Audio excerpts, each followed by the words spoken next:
Welcome to F8. This has been an intense year. I can't believe we're only 4 months in. Before we get started, I just want to take a moment to say how much it means to us that you're all here with us today. Now, I know that it hasn't been easy being a developer these last couple of months, and that's probably an understatement. But what I can assure you is that we're hard at work making sure that people don't misuse this platform so you can all keep building things that people love. And today, I'm happy to share that we are reopening app reviews so you can all keep moving forward. Now, I'm looking out, and I see a lot of people that we've worked with for a long time here. And a lot of people who've traveled to be here from around the world, and a lot of you are building great tools that help people connect in new ways. And I just want to take a moment up front to thank each and every one of you for all that you're doing to help bring the world closer together. Thank you so much.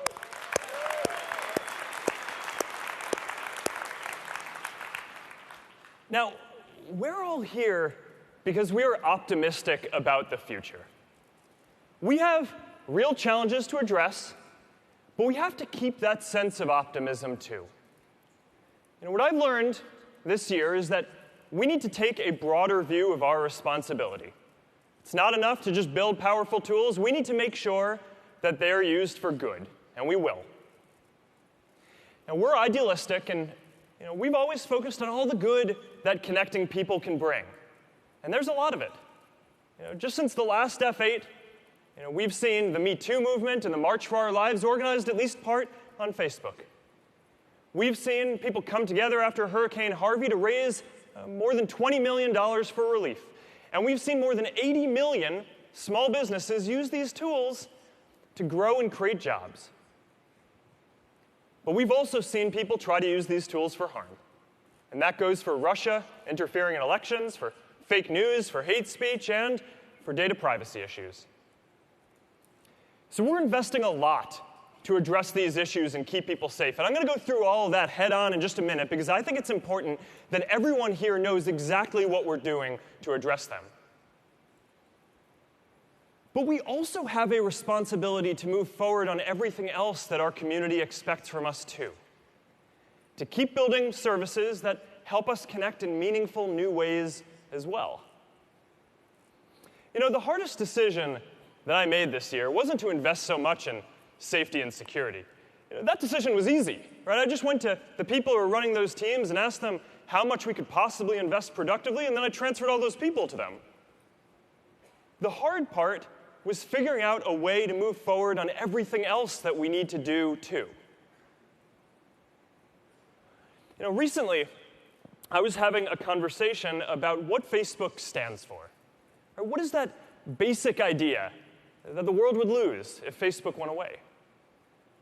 When I was getting started with Facebook back in 2004, what struck me was you could go online at that time and find almost anything. Or you could look up any information, you could find any product, you could read news, you could download movies and music. You could find almost anything except for the thing that matters to us most, people. So I started building a service to do that, to put people first and at the center of our experience with technology. Because our relationships are what matters most to us. That's how we find meaning and how we make sense of our place in the world. Now, we're not the only ones to build a communication service. But we are the ones who do it again and again in all of the different ways that people want to interact online. This is our DNA. And we have built and grown service after service that put people and our connections and our relationships at the center of the experience. And we've come a long way. But when I look out today, it still surprises me how little of the technology that our industry produces is designed to put people first. Our phones are still designed around apps. Well, that's not how we think. Now, I believe that we need to design technology to help bring people closer together. And I believe that that's not going to happen on its own.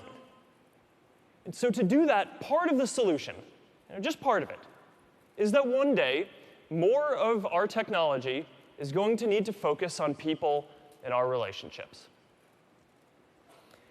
Now, there's no guarantee that we get this right. And this is hard stuff. We will make mistakes, and they will have consequences, and we will need to fix them. But what I can guarantee is that if we don't work on this, the world isn't moving in this direction by itself. So that is what we are all here to do. And that's what I want to talk about today. I want to start by talking about keeping people safe, and then we're going to discuss all the things we're doing to keep building services to help us connect in meaningful new ways. And I want to start today by talking about protecting something that is really incredibly important to all of us, and that is the integrity of our elections. In 2016, we were slow to identify Russian interference. We expected more traditional cyber attacks like phishing and malware and hacking, and we identified those and notified the right people, but we didn't expect these coordinated information operations and large networks of fake accounts that we're now aware of.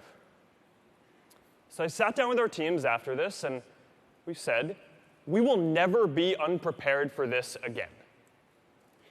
And since then, there have been important elections like the French presidential election, the German elections, the Alabama Senate special election last year, and we've been more prepared.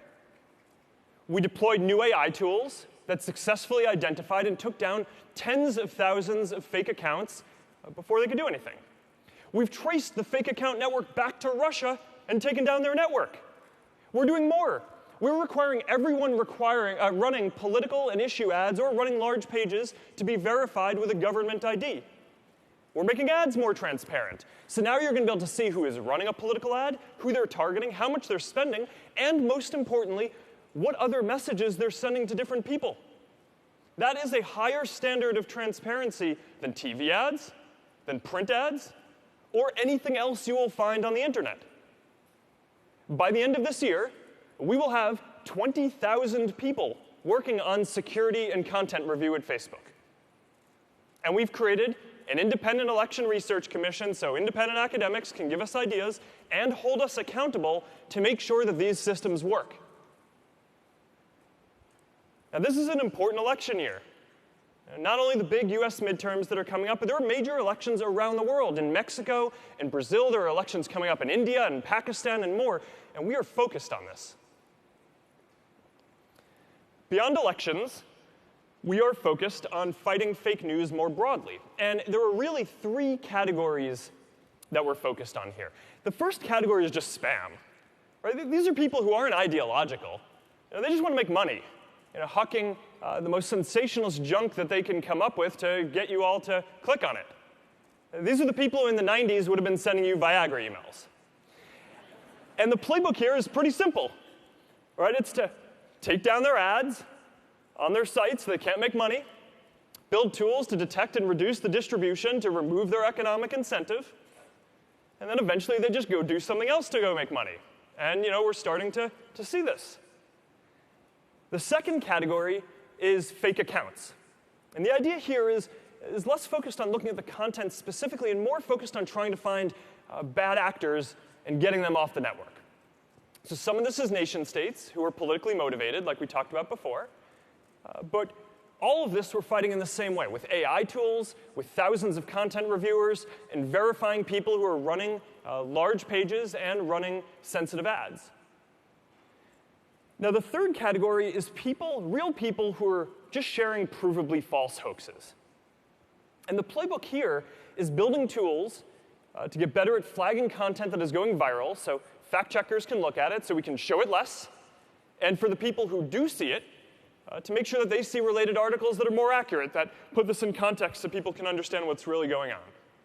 So a lot of the work over the last year and a half has been bringing on more and more fact-checking partners all around the world in different countries who speak all of the different languages that we need to cover. So there's a lot more here to do. But these are the three basic categories, and we are making good progress on all of them. I also want to talk about data privacy. What happened with Cambridge Analytica was a major breach of trust. An app developer took data that people had shared with them and sold it. So we need to make sure that this never happens again. So we're taking a number of steps here. First, as you all know, we're restricting the data that developers will be able to request from people. Now, the good news here is that back in 2014, we already made a major change to how the platform works to prevent people from sharing a lot of their friends' information. So this specific situation could not happen again today. And since then, we've taken a lot more steps as well to restrict other data. But there are still more steps that we're taking to do this even further with groups and events and the data available through login to prevent future issues that might come up. Second, we need to make sure that we find any other bad apps that are out there. So we're currently in the process of investigating every single app that had access to a large amount of people's information before we made these big changes in 2014. And if we find anything suspicious, we're going to bring in independent auditors to do a full audit. And if any data was misused, then we'll ban that developer, and we will tell anyone whose data was affected. We've also started putting a tool in front of everyone that shows them all of the apps that they are using and lets them easily remove access to the ones that they no longer want to use. And with the GDPR coming up in Europe, we're asking everyone around the world, not just in Europe, to review your privacy controls. So to all the developers who are here, I know that the vast majority of you are focused on building good things. We need to take these steps to make sure that everyone on our platform is focused on building good things. And I believe that putting in these stronger protections now will give you more ability to keep building for the long term. Now, I also want to share one new thing that we're working on with data privacy. And we have a lot more updates like this coming. But this is an example of the kind of thing that we are working on. In your web browser, you today have a simple way to clear your cookies and clear your browsing history. Right? And the idea is that a lot of sites need this data to work. You need cookies. But you should have the ability to go in and clear your history at any point that you want. So we're working on a version of this for Facebook, too. It's a simple control where you can clear your browsing history, what you've clicked on, the websites you visited, and so on. And we're going to call it Clear History. And we're starting with something that a lot of people have asked about recently, and that's the information that we get from websites and apps who are using Facebook's advertising and analytics tools. So you're going to be able to use this tool to see the information about the apps and websites you've interacted with. You'll be able to clear all this information from your account, and you'll even be able to turn it off, having this information stored with your account going forward. Now, to be clear, when you clear your cookies in a browser, it can make parts of your experience worse. Or you may have to sign back into dozens of websites. You may have to reconfigure some things. And the same is going to be true here. Or your Facebook won't be quite as good while it relearns your preferences. But after going through our systems, this is the kind of control that we think that people should have. So we're building this, and we're going to have a lot more like this to talk about soon.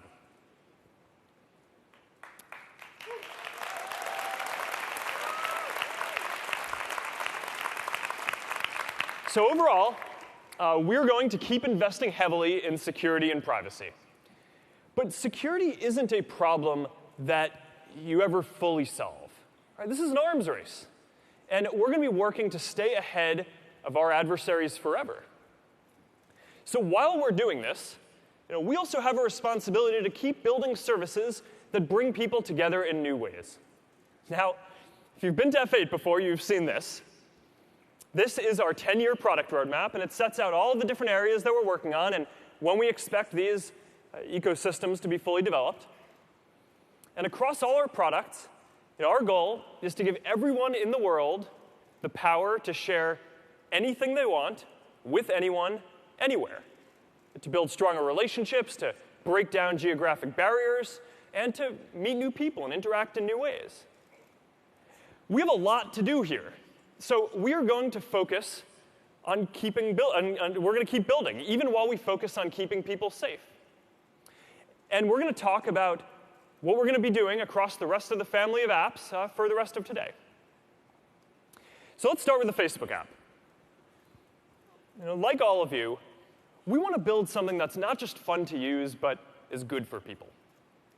So we've done a lot of research to understand what parts of the internet and social media are good for our well-being and which parts aren't.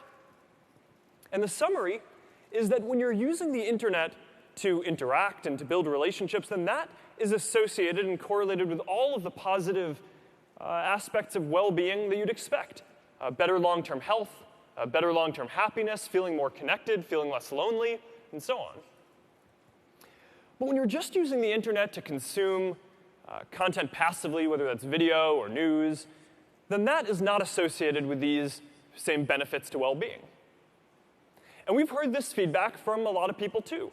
People want Facebook to be about friends and interacting with people, so we're going to do that. And I'm going to talk about a few new ways that we're focused on taking the experience in this direction. We're rolling out something that we call Watch Party, which lets you watch video and chat with your friends. So, let's say that your friend is testifying in Congress. For example.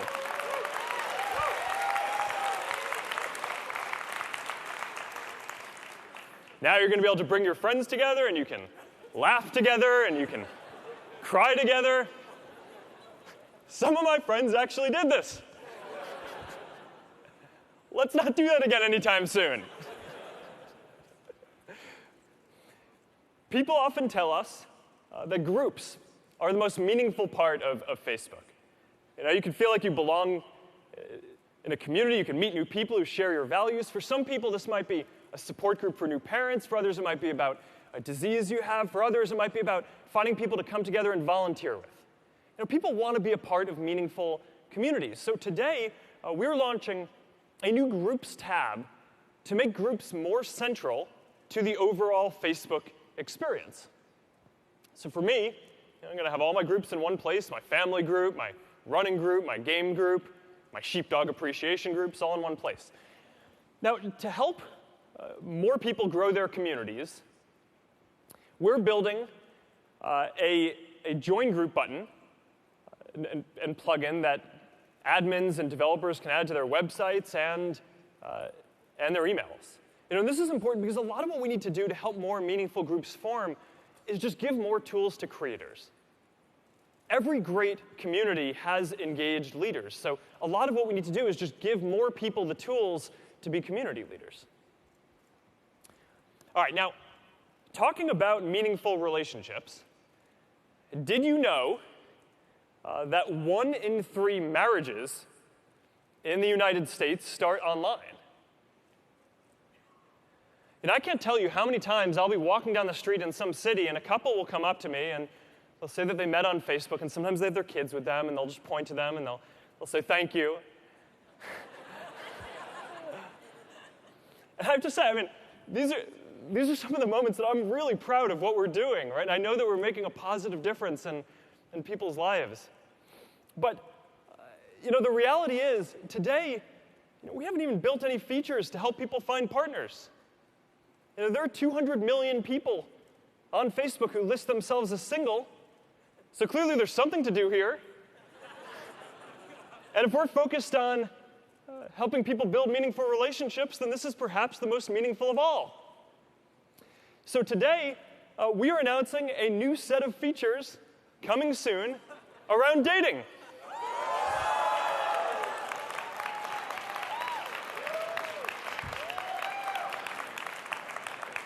Now, this is going to be for building real long-term relationships, all right, not just hookups. It's going to be in the Facebook app, but it's totally optional. It's opt-in. If you want, you can make a dating profile. And I know a lot of you are going to have questions about this, so I want to be clear that we have designed this with privacy and safety in mind from the beginning. Your friends aren't going to see your profile. You're only going to be suggested people who are not your friends, who have opted into dating, who fit your preferences, although I can't promise that you're going to get email.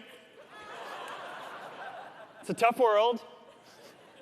All right, Chris Cox will come up in a bit and walk you through this in more detail, because I want to make sure that you all see all the details here that we built in around privacy and safety. But the bottom line is we want Facebook to be somewhere where you can start meaningful relationships. So we're excited to start rolling this out soon. Now, another way to help people connect in new ways is through commerce. We started building Marketplace because we saw that one of the most popular uses for groups was building these buy and sell groups. So people would start groups like Bay Area Moms Buy and Sell, where people would be able to come together and ask for advice on all the gear they needed, and meet people who are like them, and can ultimately buy and sell things with people who they have something in common with. Now, Marketplace is now live in more than 70 countries. More than 800 million people around the world use it monthly, including more than 1 in 3 people on Facebook in the US. So this is starting to be a pretty big deal. And it's helping people earn more income and connect in a new way. All right, so this is Facebook. We are focused on helping people build relationships with friends and family, with groups, and meeting and interacting with new people. Now let's talk about Instagram. So our focus here is helping people capture any moment they want and come together around shared interests. Some of the best stories that we hear are around ad hoc communities that spring up on Instagram. More than 200 million people use Explore on Instagram every day. Since we launched hashtag following in just last December, more than 100 million people now follow hashtag. So we want to make it even easier to find the communities for the things that you're interested in. So we're launching a completely new design for Explore that is going to organize the content around topic channels now. So now your Explorer is going to be even more focused on the things you're interested in. We're also focused on new ways that people are going to be able to use Instagram to communicate and build stronger relationships. So it turns out that a lot of people are using live video basically just to hang out when you can't be physically together. Right? It's amazing how much of all of our use of these social tools is just to get as close to feeling like we're there with someone when we can't physically be there. So today, to make this easier, we're announcing video chat and Instagram. You're going to be able to just tap on a new camera icon right in the top of any direct thread that you have, and you're going to be able to video chat one-on-one or with groups. You're going to be able to minimize the video while you're chatting and using Instagram. And I think that this is going to be a really big deal, and people are really going to like this. We are also building more creative ways for people to share on Instagram. Last year at F8, we announced the AR camera effects platform, and today we are bringing it to Instagram.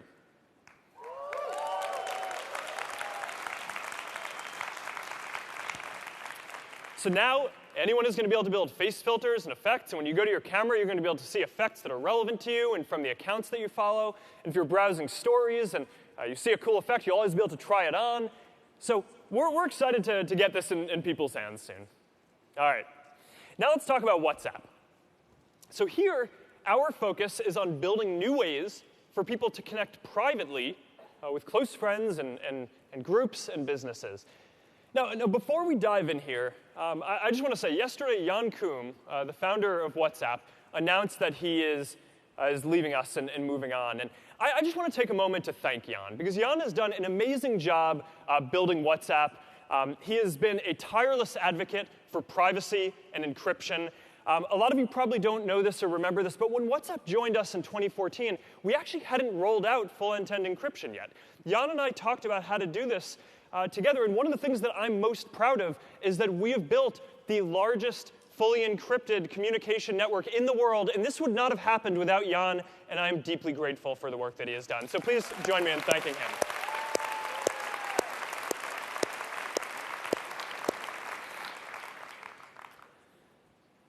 All right, now video calling is also one of the most popular features on WhatsApp already.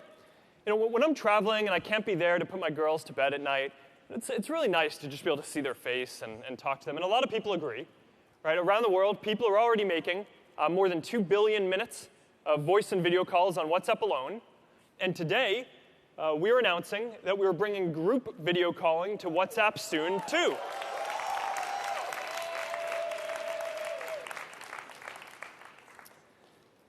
All right, I want to talk about stories for a minute. So across our whole family, we've really gone all in on stories as a format for being able to quickly share video and photos throughout your day. And in each of the apps that we've launched it's evolved to be somewhat different, but it's grown quickly. Instagram was the first to really take off here. Facebook started a lot slower, but is now starting to grow quickly too and do well. But WhatsApp has been by far the biggest of these products. more than 450 million people use WhatsApp status every day, and it's growing really quickly. So the next phase for WhatsApp, beyond just communicating with your friends and family, is going to be helping people connect with businesses as well.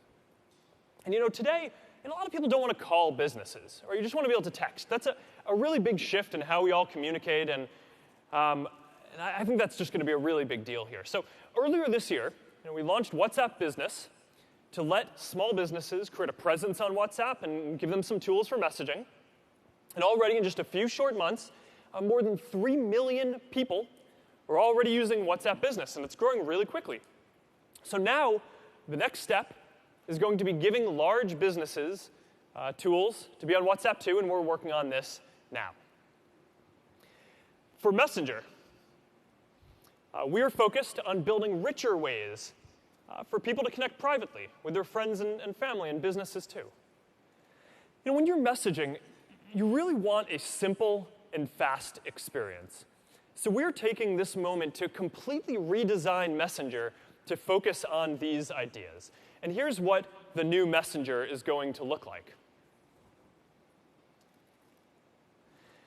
It's clean, it's going to be fast, and David is going to come and talk about this in a bit more detail in just a little bit. Now, I mentioned earlier that we are bringing the AR camera effects platform to Instagram. Now, we're also bringing this to the Messenger platform as well. It's going to be a really fun way for people to use augmented reality to connect with their family and friends privately and in real time. And I don't know about you guys, but my daughters, when I call them when I'm traveling, they love these effects, right? Priscilla will be there, and Max will just be like, "Oh, look, Mama, Dad has a bunny." Or an ogre.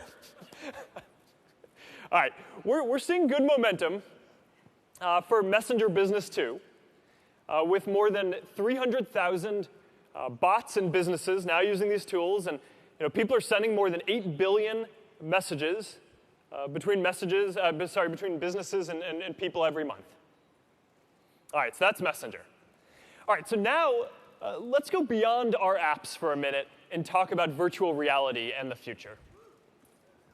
So our goal here is to create this real feeling of presence, right? Like you're right there with someone, even if they're halfway around the world.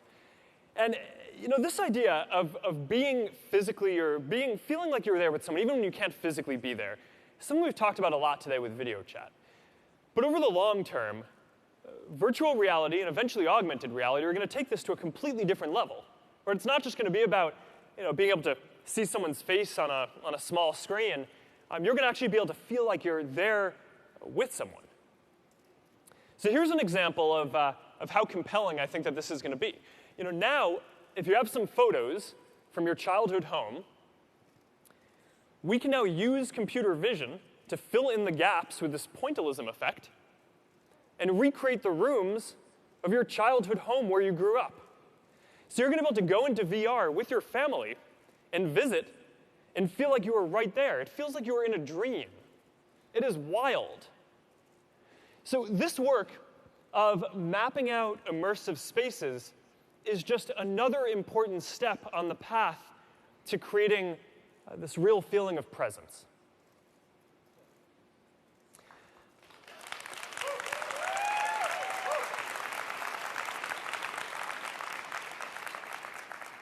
Now, in addition to software, we're all building hardware. So we've been preparing Oculus Go for launch, and the big news I have to share today is Oculus Go is shipping today.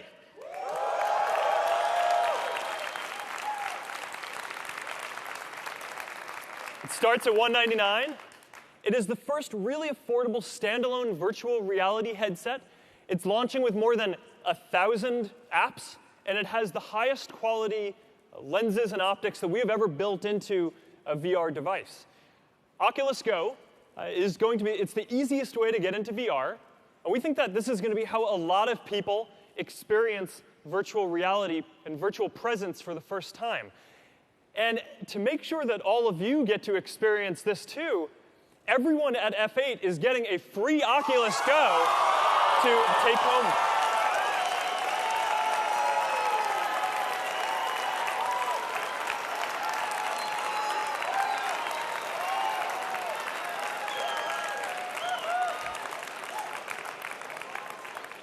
We're excited about that too.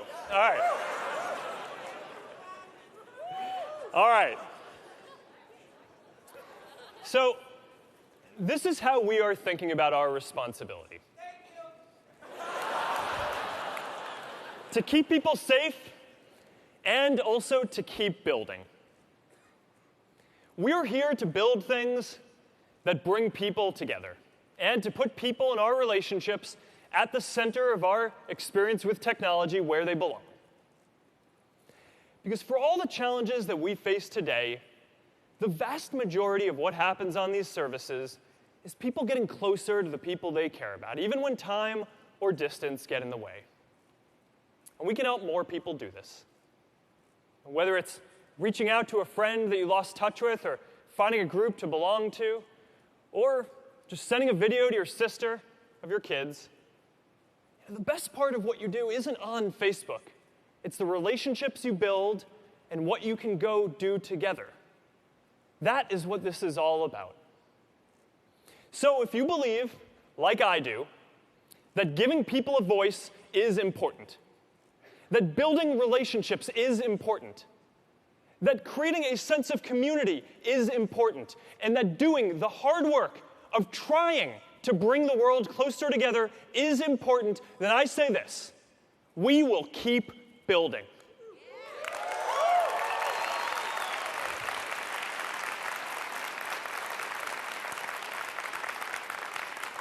We need to keep this idea alive, and that is what we are all here at F8 to do together.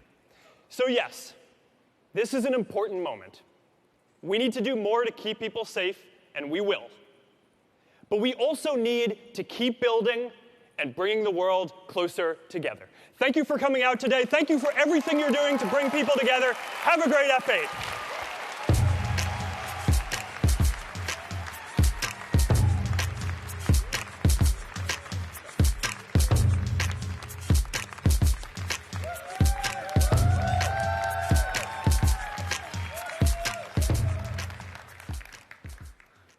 All right, let's talk about dating. Actually, one of the great ironies for me is that when a lot of us joined the very first version of the service in 2004, back when it was just a handful of college students, we were convinced that dating would be the next feature Facebook was going to add. After all the college kids were finally in one